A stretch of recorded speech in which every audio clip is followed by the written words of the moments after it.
My name is Randy Pitchford. I am the president of Gearbox Software and executive producer of Duke Nukem Forever. The thing about this game, yes, it's been in development a long time, but there's always been a core of very passionate, very talented developers, always trying to push things to the next level and succeeding in many respects. And every time I've ever had an opportunity to look at the game, there's always been amazing, incredible bits. Stuff that's just fun and over the top and scenes like I've never seen before. And I say kill them all. You know, the art direction for Duke Nukem has always been sort of an exaggerated realism. Like the colors are a little more vibrant, but and maybe there's, you know, more highlights or accents or little, you know, flashes on the surfaces, on the edges of things to make it kind of hyper-real almost, but it's definitely rooted in a more realism art direction. This is taking forever. Time to stop pissing around and get this big guy back into action. I think that Duke's greatest achievement, Duke 3D's greatest achievement, was actually the game design. I think up until Duke 3D, we had been playing, if the few shooters we had played them in environments that were kind of nondescript.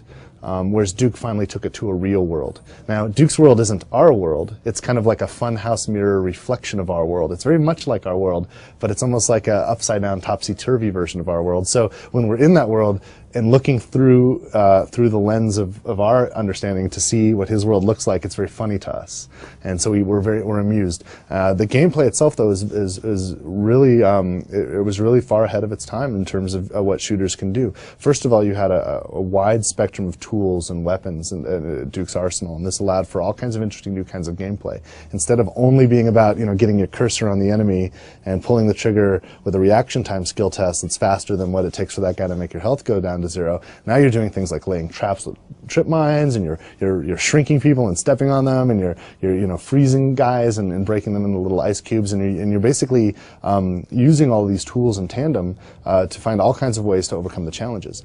The other great thing about that original game design was it was not just about killing the enemy. There were other things to do in Duke. After clearing a room of these aliens, you then had to figure out how to move to the next section, and oftentimes there was an environment challenge, like, man, there's the door, but there's something blocking it, and I have to figure out, you know, maybe if I nudge this and I can knock that out of the way and then I can get through, or maybe if I get that in the way and I blow that up, it'll create a hole for me, you know, and you're kind of using almost like a cognitive test to navigate the environment, and along the way you find secrets and all kinds of fun jokes. Duke Nukem Forever succeeds by understanding what was great there and delivering on a worthy successor to all that fun. So of course all the humor and all the titillation is there, and all those things that make us go, I just have to see what's going to happen next. That's all there for us. But at the same time, is a very intelligent game that balances very satisfactorily a pacing between the, you know, hardcore action and action skill test gameplay with a sort of cognitive gameplay. And then off to the side of that main loop, you have, you know, interactive things, like everything from being able to play a fully functional pinball machine to working out in Duke Nukem's gym, actually lifting weights and beefing yourself up, like all this kind of alternate gameplay on one side, and then the discovery of secrets and hidden areas and kind of surprises on the other, and those are kind of like tangential to the main loop. My favorite thing, man, well, okay, I don't want to give any spoilers away, but I will tell you this, there are so many memorable moments. I think one of the things that just kind of, it's more meta than just a particular moment, because there's so many moments, and I don't want to call any of them out at the risk of surprising anyone or ruining anyone's surprise. But the thing that I really love is the opportunities that come from Duke's unique arsenal.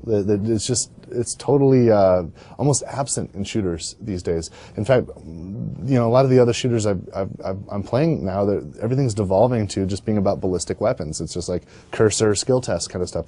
Put my cursor over the guy and, you know, react before he gets me. And you know, there's nothing more gratifying than, you know, shrinking down a pig and stepping him into a little mushy bit of paste, you know, or the railgun, you know, it's just shooting 3 guys in a row through a wall, you know, and then having their heads explode when they get, you know, the railgun has kind of like a microwave effect, and it'll make people's heads explode. It's pretty, but like that kind of alternate gameplay, those kinds of tools and weapons and the things that can emerge from that. We haven't had that in a long time.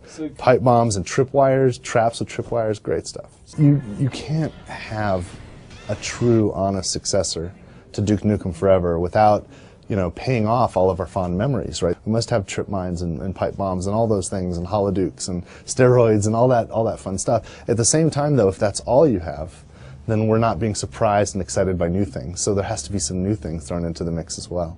And Duke Forever delivers on both points. I was looking on YouTube the other day and I was kind of looking at all the trailers for all the upcoming games and I was just astonished. Duke Nukem Forever's trailer was the first kind of video asset for the new Duke Nukem Forever, was released just a couple of weeks ago. And it's already has more hits on YouTube than any other trailer for any other video game that isn't out yet. And it's just so like, there's going to be a lot of demand for it, and I'm really just excited that Duke gets to have this moment, and I feel both gratified and humbled that I get to have the seat that I have in helping to make that happen. But ultimately, I feel like every Duke fan out there, where I finally get to play the game this ridiculous game that's been going on for so long with this absurd development cycle. We're finally gonna, get to the end of that story and have that experience, and it feels great to be able to pay that off. All right, time for my reward. The wait is almost over, and I can't wait. I can't wait till this moment when it launches, but it's almost over. We're almost there. You want to touch it, don't you?